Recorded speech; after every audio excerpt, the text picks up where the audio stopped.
स्वागत है आप सभी लोगों का मेरे चैनल साइंस टू टेक्नोलॉजी में। मैं अनुपम विपुल आप सभी लोगों का स्वागत करता हूं आज के शो कंप्यूटर वेडनेसडे में। आज हम लोग बात करेंगे AMD Radeon RX 7000 सीरीज जिसका अब फाइनल बेंचमार्क मार्केट में आने लगा है। तो आइए इसे समझते हैं। तो RX 7000 समझिए मतलब ये कोशिश कर रहे हैं कि मैच कर दे अपना CPU और GPU लाइनअप को AMD के साथ। तो RDNA 3 आर्किटेक्चर ये उतारा गया है और ये आर्किटेक्चर बहुत बड़ी बात इसलिए है कि AMD जो था ग्राफिक्स कार्ड नहीं बनाता था, ATI बनाता था। तो ATI जो है कंपनी बैंकरप्ट हुई, वो मतलब AMD को सेल कर दिया गया, AMD अब उसके अंदर यूज़ कर रहा है। तो AMD का जो CPU डिपार्टमेंट है, Ryzen में सक्सेसफुल इसलिए हुआ क्योंकि उन्होंने चिपलेट डिज़ाइन को इस्तेमाल किया। GPU में ये डिज़ाइन नहीं डाला गया था चिपलेट वाला, मतलब GPU अभी भी वैसे ही बनता था जैसे पहले बनता आ रहा था। पहले मतलब मोनोलिथिक डाई जिसे कहते हैं, यानी कि एक बड़ा पीस ना कि कई सारे छोटे-छोटे पीस। तो यहाँ पहली बार है कि चिपलेट आर्किटेक्चर पे गए, यानी कि मेन GPU है और मेमोरी कंट्रोलर्स को अलग कर दिया गया। और इसे ये समझिए कि उतनी बड़ी बात नहीं, क्योंकि ये मार्क 1 प्रोडक्ट है। जैसे कि राइज़न 1 आया था, जो पहली बार चिपलेट किए थे, उतना भयानक नहीं था, ऑब्वियसली नहीं होता है। लेकिन मार्क 2, मार्क 3, मार्क 4 होते-होते तक एकदम बम बम हो गया। वैसे यहाँ पे भी सब लोग वही उम्मीद कर रहे हैं और यहाँ पे इनके पास एक अच्छा ओपनिंग आ गया है। बात ये है कि एनवीडिया थोड़ा ज़्यादा ही आगे चढ़ गया है और इसमें टू बी फेयर गलती कस्टमर्स की ही है, क्योंकि जब ये आपका हुआ था, चिप शॉर्टेज हुआ था, तो लोग जीपीयू के लिए अथाह पैसा दे रहे थे। वो एनवीडिया को बता दिया कि यानी जीपीयू का दाम कुछ भी हो, लोग खरीदेंगे। तो वो पागलपंती अब हमारी बैंड बजा रही है, क्योंकि एनवीडिया ने देख लिया, अरे भैया आप तो 2-2 लाख का ग्राफिक्स कार्ड खरीद रहे हो, तो क्यों ना हम ही 2 लाख का ग्राफिक्स कार्ड बनाने लग जाएँ। और मतलब हम अपना प्रॉफिट मार्जिन बढ़ा लें, बेसिकली घुमा फिरा के यही बात होता है। तो एनवीडिया का दाम बहुत भाग रहा है और रहा बात, ये बात सही है कि एएमडी के कार्ड मतलब जेनुइनली अच्छे नहीं हैं और मेरे पास 2 एएमडी का कार्ड है, मतलब और मेरे पास इतने पुराने कार्ड्स हैं कि वो एटीआई कंपनी का है। तो मतलब कभी भी ऐसा नहीं था कि वो direct one on one Nvidia से, हमेशा था कि गरीब लोगों का ऑप्शन है। लेकिन जब ये होने लगा कि एनवीडिया का प्राइस पागल जैसा भाग रहा है कि लोग अफोर्ड ही नहीं कर पा रहे, तब बात बनता है कि गरीब वाला ही ऑप्शन बचेगा ना आपके पास। तो रहा बात कि इन्होंने इस मौके का पूरा अच्छा फ़ायदा उठाया कि दाम जो है अपना थोड़ा कम रखा। अभी भी समझ लीजिए जैसा पहले ग्राफिक्स कार्ड था, तो उससे ऐसा नहीं कम है, लेकिन एनवीडिया इतना ज़्यादा आगे चला गया कि इनका दाम अब लग रहा है, अरे भई ये तो फ्री में दे रहे हैं। क्योंकि $1600 तक का ग्राफिक्स कार्ड, वो भी फर्स्ट बैच में रिलीज़ करना, बहुत मतलब एनवीडिया इसमें कुछ ज़्यादा ही एक्साइटेड हो गया कि अरे भैया लोग खरीदेंगे ही और करेंगे क्या? तो इसीलिए उसके कंपैरिज़न में ये अच्छा ऑफरिंग लग रहा है।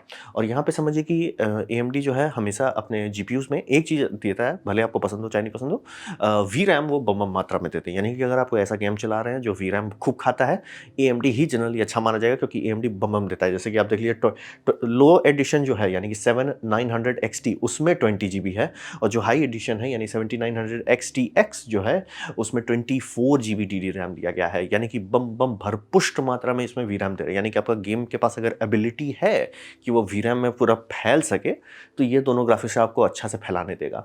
और फास्ट वीरैम भी देते हैं, यानी कि मतलब ऐसा भी नहीं कि उसका स्पीड बहुत कम है, बस बिट कम है, नहीं, बहुत बम बम वीरैम दिया गया है। और रेस्टराइजेशन परफॉर्मेंस, यानी कि आरटी कोर को आप हटा दो, यानी रे ट्रेसिंग आप हटा दो। और ये बात समझना, रे ट्रेसिंग एनवीडिया का टेक्नोलॉजी नहीं है, मतलब एनवीडिया उसे सॉल्व कैसे करता है, वो आरटी कोर उनका अपना प्रोप्राइटरी है। लेकिन रे ट्रेसिंग एल्गोरिदम बहुत पहले से था, मतलब सिनेमा में यूज़ किया ही जाता है। सिनेमा में जितने रेंडरिंग है उसमें रे ट्रेसिंग होता है, लेकिन बात है उसे रियल टाइम में करने के लिए कंप्यूट हॉर्स पावर उतना नहीं था। एनवीडिया वही अनाउंस किया, सब कंपनी काम कर रही थी, मतलब इंटेल भी काम कर रही थी, एएमडी भी काम कर रही थी, एनवीडिया भी कर रही है। एनवीडिया बस पहले लॉन्च कर दिया। और इसीलिए देखिए एएमडी के बनाए हुए जीपीयू पे जो कंसोल चल रहा है उसमें रे ट्रेसिंग कैसे आ जा रहा है। बात वही समझिए, रे ट्रेसिंग एनवीडिया का प्रोप्राइटरी नहीं है, वो एक नया टेक्नोलॉजी था जो आने ही वाला था और एनवीडिया समझ लिए पहला फर्स्ट मूवर एडवांटेज ले लिया। तो वो होता है दूसरा परफॉर्मेंस, उसके लिए अलग एल्गोरिदम चलता है, अलग कंप्यूट कोर चाहिए उसके लिए। लेकिन अगर उसको हटाएं तो क्या होता है, जो नॉर्मल वीडियो गेम देखते हैं वो होता है रेस्टराइजेशन, यानी कि पूरी मतलब समझिए पूरा पेंट किया जाता है स्क्रीन को। तो इसका परफॉर्मेंस एक्चुअली अच्छा है। ये पहली बार हो रहा है कि मतलब समझ लीजिए कि एएमडी का कार्ड जो है एनवीडिया के बगल में, ऐसा नहीं लग रहा कि अरे आप कुछ नहीं नहीं, अच्छा है भाई, मतलब ऑलमोस्ट टो टू टो जा सकता है एक्चुअली। RTX 4080 के बराबर का परफॉर्मेंस दे रहा है। लेकिन ये बात समझना बेहद ज़रूरी है, 4090 को छू भी नहीं सकता। लेकिन बहुत कम ही लोग हैं इस दुनिया में जो 4090 अफोर्ड कर सकते हैं। तो जो लोग 4080 के बारे में सोच रहे हैं, ऐसा नहीं होगा कि अरे यार ये तो एकदम मतलब गया-गुजा परफॉर्मेंस देगा 4080 जैसा। नहीं, नहीं, 4080 के बगल में खड़ा हो सकता है। ये बहुत बड़ी बात है कि एएमडी का जीपीयू डिवीजन इतना हाई हॉर्स पावर का इक्विपमेंट बता दिया, जो मतलब ऐसा नहीं कि गरीब लोगों के लिए गरीब सामान, ना, ना, ना सर। एक्चुअली अच्छा है और आपके काफ़ी बगल में आके रुक गया है। तो इसीलिए इस कार्ड के पीछे बहुत एक्साइटमेंट है। और रहा बात एनवीडिया का दाम इतना भाग गया कि जब आप अफोर्ड ही नहीं कर सकते तो फ़ायदा क्या पड़ता है। तो वही बात होगी ना, सर मर्सिडीज़ बहुत बढ़िया है। अरे जब अफोर्ड ही नहीं कर सकते तो करेंगे क्या। फिर बात करते हैं यूएसपी क्या है, मतलब यूनिक सेलिंग प्रोपोजिशन इनका क्या है। तो यहाँ पे समझिए कि घुमा फिरा के यही होता है, कभी भी कोई भी कंप्यूटर पार्ट लॉन्च किया जाता है वो वैक्यूम में नहीं होता, वो हमेशा कंपैरिजन में किया जाता है कि ठीक है जैसे एएमडी का अच्छा है कि खराब है, तो एएमडी का पुराने से कंपेयर करेंगे हमेशा अच्छा लिखेगा, तभी कंपनी रिलीज करती है। लेकिन एक होता है ना कि अपोनेंट आपको क्या दे रहे हैं। तो यहाँ पे समझिए कि ये रीजनेबल है। और रीजनेबल ये 3 मामले हैं। पहला साइज, कार्ड का वजन कितना है, कार्ड का वेट मतलब साइज मतलब कितना बड़ा साइज का है, कितना वजन का है और कितना पावर खाता है। अब बोलेंगे सबसे क्या फ़र्क पड़ता है। आप सोच लीजिए कार्ड आपका ये आरटीएक्स अगर कैबिनेट में अटेगा नहीं, मतलब मेरे पास कूलर मास्टर का half high air flow case है, उसमें ये अटेगा नहीं। बहुत लोगों को नहीं पता कि ये कार्ड बहुत ज़्यादा बड़ा है, बहुत ज़्यादा, मतलब लिटरली आप डालने जाइए फिट ही नहीं होगा। तो बात बनता है कि एनवीडिया को नहीं पता था। बात है एनवीडिया का, मतलब यहाँ पे थोड़ा सा मिसकम्युनिकेशन लोग कहते हैं कि हुआ था कि मतलब ऑब्वियसली कोर सबका डेवलपमेंट बहुत पहले चलता रहता है, मतलब 3 से 4 साल पहले कोर का डेवलपमेंट स्टार्ट होता है। और मतलब जो इसके लिए हीट सिंक्स बनाए जाएंगे उसका भी स्पेसिफिकेशन पहले रिलीज़ किया जाता है। तो चांसेस था कि उनको पहले बता दिया कि बहुत ज़्यादा पावर ड्रॉ करेगा, 500-600 वाट पावर ड्रॉ करेगा कंटिन्यूसली, तो हीट सिंक उसके हिसाब से बना दिया गया। इंजीनियरिंग डिपार्टमेंट जो हीट सिंक बना था उन्होंने बना के दे दिया, लेकिन बात हुआ कि एंड में वो लोग पावर ऑप्टिमाइज़ करते करते ऑप्टिमाइज़ कर लिए। तो ये थोड़ा ओवर है, लेकिन है तो अभी भी। और ये तो सबसे छोटा है, फाउंडर एडिशन एक्चुअली छोटा है, बाकी जितने और लेंगे और बड़ा है। तो मतलब बहुत लोगों को तो ये दिक्कत है, भैया ठुसा नहीं रहा है, कैबिनेट में डालने नया कैबिनेट खरीदना पड़ रहा है, बहुत ज़्यादा बड़ा है, मतलब ट्रिपल स्लॉट है। और कुछ कुछ तो 3.5 स्लॉट्स, यानी 4 स्लॉट होना चाहिए। तो मतलब जिनको मिनी ITX बनाना है या छोटा बनाना, उनको सोचना ही नहीं, ले ही नहीं सकते, ये ठुसाएगा ही नहीं कहीं। और पावर ड्रॉ के मामले में भी तो ये सब भावनाओं में बह गए, और उसके ऊपर से कि नहीं भैया अलग से नया पोर्ट इनके लिए इस्तेमाल करो। यही समझ लिए 12 वोल्ट हाई पावर रेल जो है, जो ये कनेक्टर है, और ये कनेक्टर में भी बहुत प्रॉब्लम आ रहा है। तो साहब वही हो रहा है कि रीजनेबल है कि भैया आप एनवीडिया का लीजिएगा तो पहली बात आपको चेक करना होगा कि आपके कंप्यूटर में ठुसाएगा कि नहीं। दूसरा होगा कि आपका पावर सप्लाई उसका लोड ले पाएगा कि नहीं। तीसरी बात होगा कि क्या आपका पावर सप्लाई लेटेस्ट है कि नहीं, जिसमें ये पोर्ट है, क्योंकि अडाप्टर वाले सिस्टम में बहुत हौच पौच है। और ऑब्वियसली चाहोगे अगर ये नया स्टैंडर्ड है जो PCI 5.0 पावर स्टैंडर्ड है, उसके लिए आपको ये चाहिए, तो उसके लिए आपको नया पावर सप्लाई खरीदना पड़ेगा। तो घूम फिर के हिसाब ये कि रीजनेबल है भैया, आप खरीद सकते हो। मतलब ये देखिए ये सेल भी ऐसे ही कर रहे थे कि 6950 का जो साइज़ है उससे बस थोड़ा सा बड़ा किया, ज़्यादा बड़ा नहीं किया। पावर ड्रॉप भी 330 वाट से लेकर 355 वाट तक गया, तो बहुत ज़्यादा नहीं है। मतलब वो क्लेम कर रहे हैं कि आप 800 वाट का पावर सप्लाई लेके आराम से चला सकते हो। वहीं पे अगर आप RTX में आते हैं, RTX तो मुंह खोल के बोलता है भैया 1000 वाट चाहिए, और 1000 वाट बहुत बड़ी बात होती है। इंडिया के लिए उतनी बड़ी बात नहीं है। बोले ऐसा क्यों, पता है हम लोग 220 वोल्ट पे रहते हैं। यूएस के लिए वो बहुत बड़ी बात हो जाती है, बहुत बड़ा समस्या बन जाता है, क्योंकि वो लोग मतलब 110 वोल्ट पे रहते हैं, तो एम्प ड्रॉ बहुत दिक्कत बन जाता है। और AV1 इनकोडिंग और डिकोडिंग दोनों दे रहे हैं। AV1 जिसके लिए मायने रखता है वो है स्ट्रीमर्स, कैप्चर करने वाले, जितने भी लोग रिकॉर्डिंग करते हैं उनके लिए AV1 इंपॉर्टेंट है। आने वाले टाइम में यूट्यूब भी इसे सपोर्ट करेगा, ट्विच भी करेगा, दोनों काम कर रहे हैं, मतलब इन अंडर कंस्ट्रक्शन है। OBS भी इसे सपोर्ट करने वाला है, तो मतलब काम चल रहा है। तो उसका हार्डवेयर रहने से अभी ही आप ये कर सकते हो, और हार्डवेयर आपका ये नहीं होगा, परफॉर्मेंस लॉस नहीं होगा, क्योंकि अगर आप डायरेक्ट सॉफ्टवेयर से AV1 करते हैं बहुत ज़्यादा CPU साइकिल वेस्ट हो जाएगा। इसीलिए इनकोडिंग एंड डिकोडिंग चिप होना ज़रूरी है। डिकोडिंग तो बहुत पहले से था, वो आपके मोबाइल फ़ोन में भी हो सकता है, लेकिन इनकोडिंग के नहीं थे। इनकोडिंग का अब आने लगा। और इसमें USB-C भी दे रहे हैं। आप बोलेंगे USB-C ग्राफिक्स कार्ड में क्यों है? बात है कई जगह पे मॉनिटर्स जो आते हैं उसको आप चाहोगे ना कि मतलब USB-C से चलाएं, क्योंकि USB-C को बनाया गया था कि उसके अंदर डिस्प्ले पोर्ट का डेटा इधर से उधर जा सके। तो डिस्प्ले पोर्ट 2.1 USB-C में दे दिया गया है। ये कहाँ इस्तेमाल होता है? कई सारे मॉनिटर्स में इस्तेमाल होता है, हर में नहीं होता लेकिन कुछ में होता है, और कई सारे उसमें भी इस्तेमाल होता है। VR रिग्स में भी USB-C इस्तेमाल, क्योंकि केबल छोटा होता है, मतलब उस डिस्प्ले पोर्ट के कंपेयर में, तो उनके लिए बहुत इंपॉर्टेंट है। 27 वाट का पावर आउटपुट भी दे रहा है, तो यानी कि अगर आप मान लीजिए अपना मोबाइल फ़ोन को चार्ज करना चाहते हैं वो भी कर सकते हैं। प्लस वो ऐसा नहीं कि सिर्फ उससे डिस्प्ले पोर्ट है, USB-C है तो प्रॉपर USB-C है, यानी कि उससे डेटा भी ट्रांसफ़र कर सकते हैं, वो भी 10 Gbps, यानी कि समझिए USB उसका बहुत ऊट-पटांग स्पीड है। बस वही 1 गीगाबाइट पर सेकंड की स्पीड से आप फाइल ट्रांसफ़र कर सकते हैं। 27 यानी हर बेसिक मोबाइल आराम से चार्ज भी हो जाएगा, और डिस्प्ले पोर्ट 2.1 का सिग्नल इधर से उधर जाता है, तो जितने लोग VR गॉगल इस्तेमाल करते हैं उनके लिए काफ़ी इंपॉर्टेंट है।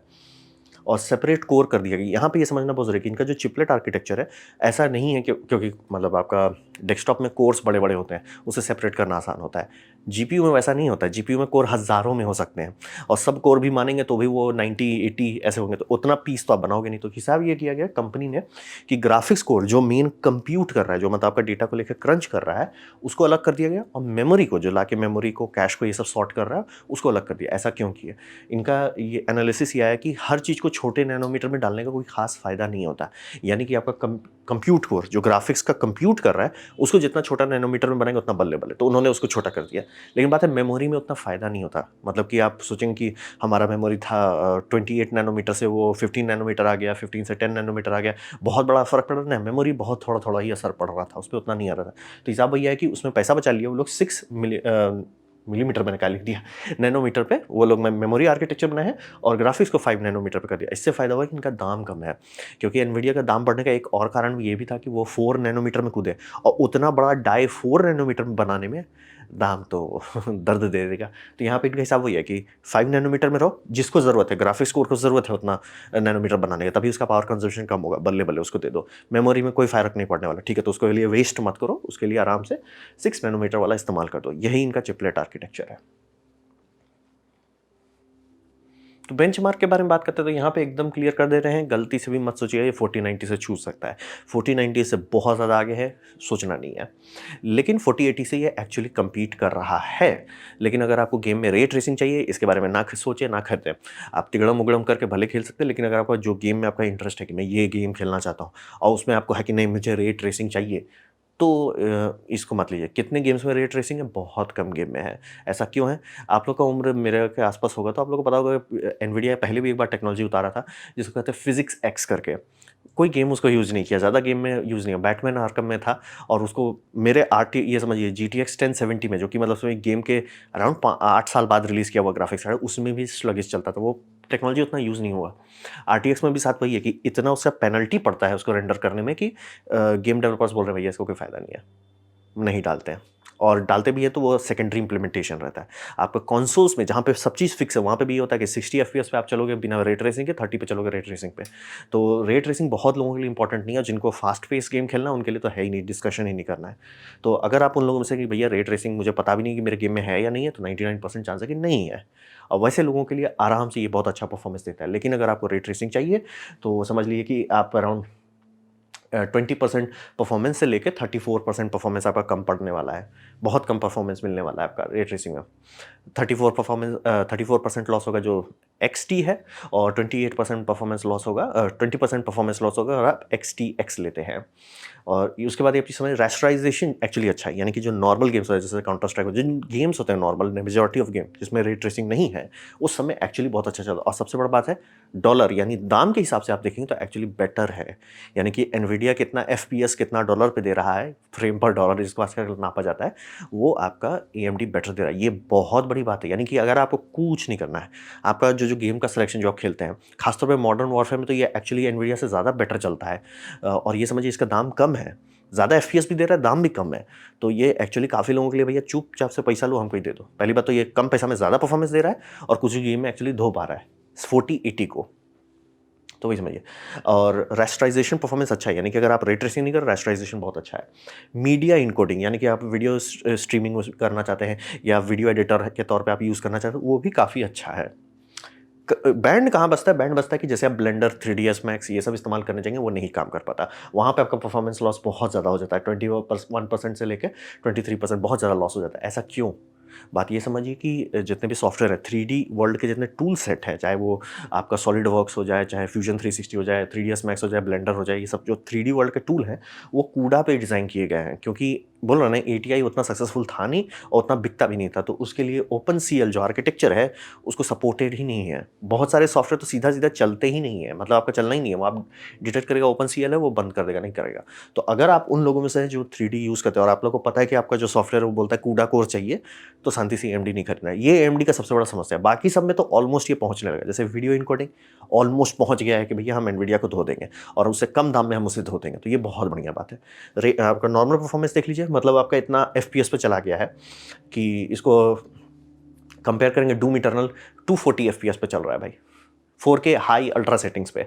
F1 2022 वो 200 197 फ्रेम पर सेकंड, मतलब इतना ज़्यादा FPS है कि सोचना नहीं है आपको, मतलब कोई खास दिक्कत नहीं है, हर मामले में अच्छा खासा देगा। साइबर पंक में भी आपको अराउंड 70 FPS मिल रहा है, वो भी 4K में, जो कि गेम बहुत बुरी तरह से अनऑप्टिमाइज्ड है। तो भी मतलब ग्राफिक्स के हॉर्स पावर के मामले में एक्चुअली अच्छा है, इनकोडिंग डिकोडिंग उसमें भी अच्छा है। लेकिन जैसे ही आप पहुंचेंगे 3D वर्ल्ड में, जहां पे आपको कूडा कोर चाहिए, वहां पे ये पिट जाएगा। ये समझना बेहद ज़रूरी है। क्या ये आम लोगों को फ़र्क पड़ेगा? नहीं, आम लोगों को तो पता भी नहीं कूडा क्या है, ओपन क्या है। जो अगर उस लोग में उस ग्रुप में लोगों को उतना फ़र्क नहीं पड़ेगा। आरटी कोर, हाँ, काफ़ी लोग को है यार मैं लेना चाहता था आरटी ऊटी। आप अफोर्ड कर सकते हो तो करो, लेकिन अफोर्ड करने का तो 3-4 चीज़ सोचना पड़ता है। शायद आपको पूरा नया केस लेना पड़े, नया पावर सप्लाई लेना पड़े, उतना बिजली बिल बढ़ेगा और बिजली का दाम भाग रहा है, तो मैं तो ले भी नहीं सकता चाह के भी, मेरा यूपीएस बोल जाएगा। तो ये समझना बेहद ज़रूरी है कि प्राइस टू परफॉर्मेंस रेशियो अच्छा है और एक्चुअली compete कर पा रहा है 4080 से रास्टराइजेशन परफॉर्मेंस में, इनकोडिंग परफॉर्मेंस भी अच्छा है, मीडिया परफॉर्मेंस भी अच्छा है, बस 3D थोड़ा सा कमज़ोर है। ऐसा नहीं कि नहीं चलता, ये बस समझना ज़रूरी है। ऐसा नहीं है कि नहीं चलता है, it's just like horse power थोड़ा कम है, मतलब 3090 से पिट जाता है। तो आप बात करते हैं इसमें कोई इश्यूज़ हैं? हाँ, इश्यूज़ हैं। मतलब परफॉर्मेंस तो एक होता है ना, आपको हर में मिलता है, कुछ मिलेगा, कुछ गँवाएँगे। उसमें कभी कोई एक्सपेक्टेशन नहीं की जाती कि हर चीज़ मिल जाए। तो यहाँ पे क्या हो रहा है, परफॉर्मेंस यहाँ पे आप समझिए पावर ड्रॉ जो इस जीपीयू का है, वो बड़ा हौच-पौच वाला चल रहा है। और उसी का ये लोग पूरा सेल कर रहे थे कि हमारा पावर कंज़म्पशन कम है, तो उसमें क्या हौच-पौच हो गया? उसमें हौच-पौच ये हो गया कि आइडलिंग जब करते हैं, मतलब ये आपका जो जीपीयूज़ है, जब आइडल स्टेट में जाता है, पावर बहुत ज़्यादा खाता है। मतलब एनवीडिया का आइडल स्टेट 20 वाट तक उतर जाता है, इन सब का आइडियल स्टेट 150 वाट पे रह रहा है, जो कि गड़बड़ है। और इसको मतलब जितने भी रिव्यूअर्स हैं वो लोग पकड़ चुके हैं, तुरंत इसको एएमडी को बताया गया है और एएमडी बोल रहा है कि हम लोग तुरंत इस पे काम कर रहे हैं। ये बहुत हाई प्रायोरिटी इश्यूज़ है। तो ये देखिए सॉल्व होता है कि नहीं। फिर बात होता है कि 3D वर्क टूल, वो जेनुइनली एक प्रॉब्लम है। एंड एएमडी का पूरा पाइपलाइन में वही एक बहुत बड़ा कमज़ोरी है, क्योंकि लोग सपोर्ट नहीं करते, तो आपका बिकता नहीं है कार्ड, आपका कार्ड नहीं बिकता है, तो और डेवलपमेंट नहीं होता, और डेवलपमेंट नहीं होता, मतलब समझ रहे, खुद ब खुद पीछे फँसते चले जाए। मतलब एएमडी को खुद से पैसा दे के डेवलप करवाना पड़ रहा है। अरे भैया 3ds मैक्स, अरे भैया हमारे लिए डेवलप कर दो, हम पे कर रहे हैं सर, हम पे कर रहे हैं, अब डेवलप कर दो। वैसा सिचुएशन में एएमडी फँसा हुआ है, तो वो एक सीरियस समस्या है। क्योंकि जितने भी 3D टूल हैं उनको कूडा कोर्स चाहिए। कूडा कोर्स के बिना आपका काम होता है तो बल्ले-बल्ले, लेकिन नहीं होता है, तो जो इनका अल्टरनेटिव है वो उतना वेल सपोर्टेड नहीं है। फिर आरटी कोर जो है ये सेकंड बेस्ट है। अब यहाँ पे ये समझना है, पहले फर्स्ट या लास्ट ही होता बोलते थे, लेकिन अब सेकंड बेस्ट इसलिए बोल रहे हैं कि ये इंटेल भी उतारा। और इंटेल को जितना तकलीफ हो रहा है, इंटेल जैसी बड़ी कंपनी को जितना ज़्यादा दुख दर्द कष्ट पीड़ा हो रहा है आपका आर्क को रिलीज़ करने में, उसी समझ में आता है कि हम लोग को लगता है कि एएमडी बेवकूफ़ी कर रहा है, क्यों नहीं अच्छा से कर पाता, ये नहीं कर पाते। जब इंटेल जैसी कंपनी नहीं टिक पा रही है और इंटेल अब ओपनली बोल रहा है कि नेक्स्ट जनरेशन जो रिलीज़ करेगा, आर्क का मार्क 2 रिलीज़ किया जाएगा, उसमें वो ट्राई भी नहीं करेंगे best of the best performance का, वो फोकस करेंगे मिड रेंज पे। और ये एक्चुअली स्मार्ट भी है, क्योंकि मिड रेंज पे ही सब लोग अबैंडन हो गए। मतलब इन्विडिया सीधे है कि भैया 1000-1500 दो तो हमसे बात करना है, नहीं तो हम नहीं करेंगे। तो अब रहा बात कि हर कोई उतना अमीर नहीं होता, आप हो सकते हो, मैं नहीं हूँ। तो ऑब्वियसली हम तो घूम फिर के एएमडी में आएंगे या इंटेल में आएंगे, या वेट करना पड़ेगा कुछ दिन और। तो वही समझिए कि ये एक सीरियस बात है कि आरटी कोर इनका मतलब, क्योंकि मार्क 2 हो गया, 6000 सीरीज में उतारे थे इन्होंने आरटी, मार्क 2 हो गया, तो काम तो कर रहा है, एटलीस्ट काम कर रहा है। और इनका ड्राइवर्स जो है अभी भी इसको थोड़ा और हॉर्स पावर चाहिए। ये काफ़ी लोगों के लिए है कि एटलीस्ट एएमडी का जो रिकॉर्ड है पिछले सीरीज़ में, वो लोग एक्चुअली कार्ड को पॉलिश करते रहे। मतलब ऐसा नहीं कि लॉन्च कर दिया छोड़ दो, ना ना ना, लॉन्च हो गया, पूरा पॉलिश किया और बहुत ज़्यादा परफॉर्मेंस निकाल दिया। तो इसको दो तरीके से देखा जा सकता है। जो कुछ लोग कहेंगे कि भैया इसका मतलब था कि आपने ड्राइवर कंप्लीट नहीं किया था, आपने बस प्रोडक्ट लॉन्च कर दिया। दूसरा होता है कि आपने अबैंडन नहीं किया। आप कैसे देखते हो वो आप पे है, वो आप समझो कि आपके लिए वो अच्छी बात है कि बुरी बात है। लेकिन जो ट्रैक रिकॉर्ड है रेडियन सीरीज़ का, वो ये है कि अगर आप आज खरीदते हैं और आज इसका परफॉर्मेंस आप खुश हैं, आने वाले कुछ टाइम में ये और ज़्यादा परफॉर्मेंस देने लगेगा। और जो लोग लिनक्स पे काम करते हैं वो तो ऑब्वियसली रेडियन ही ले सकते हैं, क्योंकि उसी का ड्राइवर ओपन है। तो है कुछ-कुछ इश्यूज़ है सर, पावर इश्यू सीरियसली एक सीरियस समस्या है, लेकिन जिस स्पीड से एएमडी उसके पीछे पड़ा है, जितना हाई प्रायोरिटी दिया जा रहा है, चांसेस है कि वो सॉल्व हो जाएगा। मैं मानता हूँ कि वो सॉल्व हो जाए। 3D वर्क्स अब इसका कुछ खास नहीं कर सकते। आरटी कोर अगेन बहुत सारे गेम में नहीं है, वो वैसे ही फिजिक्स एक्स, बहुत पहले ऐसे होता है फिजिक्स एक्स, वो गेम में यूज़ ही नहीं होता है, तो करेंगे क्या करेंगे? और ड्राइवर्स मतलब जो एएमडी का रिकॉर्ड है उसमें लोग शायद ठीक और कर ही दें और परफॉर्मेंस निकाल ही दिया जाए। तो एंड में फाइनल सवाल आता है कि आपको खरीदना चाहिए या नहीं खरीदना चाहिए। तो साहब ये समझिए कि आज के टाइम में जितना भी दाम है, जो एक्चुअल मार्केट का सिचुएशन है, मतलब समझिए दिसंबर 2022 में, उस हालात में, उस दाम को देखते हुए, उस शॉर्टेजेस को समझते हुए, अच्छा ऑप्शन है एएमडी। और हिसाब ये समझिए कि अभी मैं सब लोगों को कहूँगा रुक जाइए, ऐसा मैं क्यों बोल रहा हूँ? बात ये समझिए जीपीयू जितने भी अभी रिलीज़ किए गए हैं सब फ्लैगशिप जीपीयू हैं, यानी कि बेस्ट ऑफ द बेस्ट। लेकिन इसके बाद वो ठंडे भी जीपीयूज़ रिलीज़ किए जाएँगे। जैसे कि आप अगर एनवीडिया के साइड से देखना चाहते हैं तो एनवीडिया का 4070 रिलीज़ किया जाएगा, 4060 रिलीज़ किया जाएगा, जो मैं टारगेट करने की कोशिश कर रहा हूँ।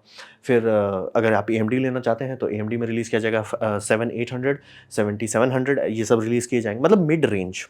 और चांसेस है कि मिड रेंज एक्चुअली थोड़ा दाम ठीक हो सकता है।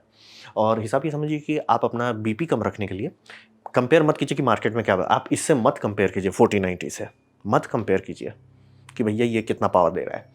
आप कंपेयर कीजिए कि आपके पास पुराना ग्राफिक्स कार्ड कौन सा है। जैसे कि मेरे केस में मेरा कार्ड है GTX, मैं तो इतना पुराना हो गया GTX में, आर भी नहीं है उसमें, GTX 1070 है, 8 GB वाला। तो मुझे बस इतना चाहिए भैया 8 GB वीरैम से नीचे मत आना और सब चीज़ दो। और मेरे को खासतौर पे AVI 1 इनकोडिंग चाहिए, क्योंकि आने वाले 1-2 साल के अंदर वो आपका इसमें यूज़ होने लगेगा, क्या बोलते हैं, यूट्यूब में यूज़ होने लगेगा, तो फाइल आराम से जाने लगेगा, रिकॉर्डिंग कंप्रेशन ये सब बहुत अच्छे से होगा, बहुत टाइम बचेगा। तो मेरे लिए वो इंपॉर्टेंट है कि AV1 इनकोडिंग एंड डिकोडिंग मेरे लिए इंपॉर्टेंट है। तो वही समझिए कि मैं कंपेयर करूँगा अपने पुराने कार्ड से, ना कि ओ मार्केट में ये अवेलेबल है, उससे नहीं कंपेयर करना, मुझे करना ही नहीं है। मेरा अपना बीपी बायर्स रिमोर्स मुझे नहीं चाहिए, मुझे बस कंपेयर करना है मेरे पास जो था, क्या मैं उससे आगे आ पाया हूँ या नहीं, बस। और ये समझिए कि आज के टाइम में AMD फाइनली इतना अच्छा होने लगा कि अगर आप AMD का कार्ड लगाते हैं कंप्यूटर में तो भूल जाएंगे कि AMD का कार्ड लगाएं। तो बोलेंगे ये अच्छी बात है, यही मेन चाहिए। आप कंप्यूटर अगर आपका कभी अच्छा से चलता है, आप कभी नहीं सोचते कि उसके अंदर क्या है। वही होना चाहिए एंड में कि आपने कंप्यूटर में कुछ लगाया और भूल गए। कौन सा SSD है आपको नहीं सोचना पड़ना चाहिए, आपको बार बार उसका नाम नहीं देखने की जरूरत पड़ना चाहिए। मैंने लगा दिया, वो काम कर रहा है, काम खत्म सर। वो भूल जाना चाहिए, वो बैकग्राउंड में होना चाहिए कि बस है कुछ जो काम कर रहा है। और पहले नहीं हो पा रहा था। और अभी जो लोग आर्क खरीद रहे हैं उनको सही में तकलीफ हो रहा है कि बहुत, मतलब आपको लग रहा है AMD का ग्राफिक्स ड्राइवर्स उतना स्टेबल नहीं, आर्क तो बोलता भैया हमारा तो है ही नहीं स्टेबल, तो छोड़ दिए हमारा है ही नहीं। VR चलाने की कोशिश अरे सर चलेगा ही नहीं। तो ये समझने वाली बात होती है कि आज के टाइम में AMD एक्चुअली अच्छा बन गया है कि यूज़ कर सकते हो। अब बोल रहे हैं बहुत सारे केसेस में, और अगर मान लीजिए आप मॉडर्न वारफेयर के ही प्लेयर हैं कि नहीं भैया मैं मॉडर्न वारफेयर ही खेलना है, तो AMD लीजिए, वो एक्चुअली एनवीडिया से ज़्यादा आपको FPS दे देता है। तो वहाँ डिस्क प्लस कम दाम में ज़्यादा FPS दे रहा है। तो वही समझिए। और फिर आपका ये हो सकता है कि क्यों ना मैं पैसा जोड़ के मतलब AMD को छोड़ के एनवीडिया लेता हूँ। अगर आप उस जगह पे जहाँ पे को कूड़ा चाहिए तो चाहिए आपको, वहाँ पे आपका कोई नहीं है, लेकिन आप गेमर हैं, तो आपके पास ये हो सकता है कि वो पैसा जो आपका बचेगा $100-200 यानी करीब 8 से 20,000 के आसपास जो आपका बचेगा पैसा, वो पैसा आप किसी और चीज़ में भी तो लगा सकते हैं कंप्यूटर में। जैसे मान लीजिए आपका CPU बहुत हल्का है, उसको अच्छा कीजिए, क्योंकि ये सब जितने भी GPU हैं ये सब फ्लैगशिप GPU हैं, यानी कि CPU पे बहुत डिपेंडेंट रहते हैं, क्योंकि अगर CPU चोक करने लगा कि भाई CPU डेटा फीड नहीं कर पा रहा है, GPU बोलेगा मैं क्या करूँ, और इसमें दोनों लटक जाएंगे, AMD भी और एनवीडिया भी, दोनों लटक जाएंगे। जब तक CPU फटाफट नहीं दे पा रहा है डेटा, नहीं काम चलेगा। तो ये समझना बेहद ज़रूरी है कि आपका CPU का बजट होना चाहिए। काफ़ी लोग का होता है कि GPU गेमर है GPU ले लेते हैं अति बम, CPU तो है ही नहीं सर उसको फीड करने वाला, और आपका FPS नहीं मिल रहा है उतना अच्छा, जैसे मेरे केस में होता है। क्योंकि ऑब्वियसली मेरा दोनों अलग अलग टाइम पे खरीदा था। मैंने FX 8350 लिया था, तो मेरा GTX 1070 अपना फुल हॉर्स पावर दे ही नहीं पाता, फुल FPS दे ही नहीं पाता। क्यों? GPU रेंडर करके बैठ गया, भेज दिया फ्रेम आ गया मॉनिटर में, GPU बैठा हुआ है, ये CPU दे दे भैया, दे डेटा दे, मैं रेंडर करूँगा, वैसे करना पड़ता है।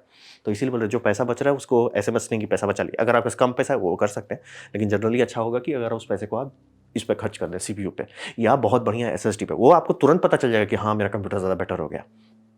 तो ये समझना बेहद ज़रूरी है। मैं कहूँगा कि अगर आप रुक सकते हैं तो थोड़ा ब्रेक लगा लें। मिड रेंज यानी कि समझ लीजिए 800 सीरीज़ हो जाए, आपका 60 सीरीज़ हो जाए, ये सब का इंतज़ार करें मिड रेंज का।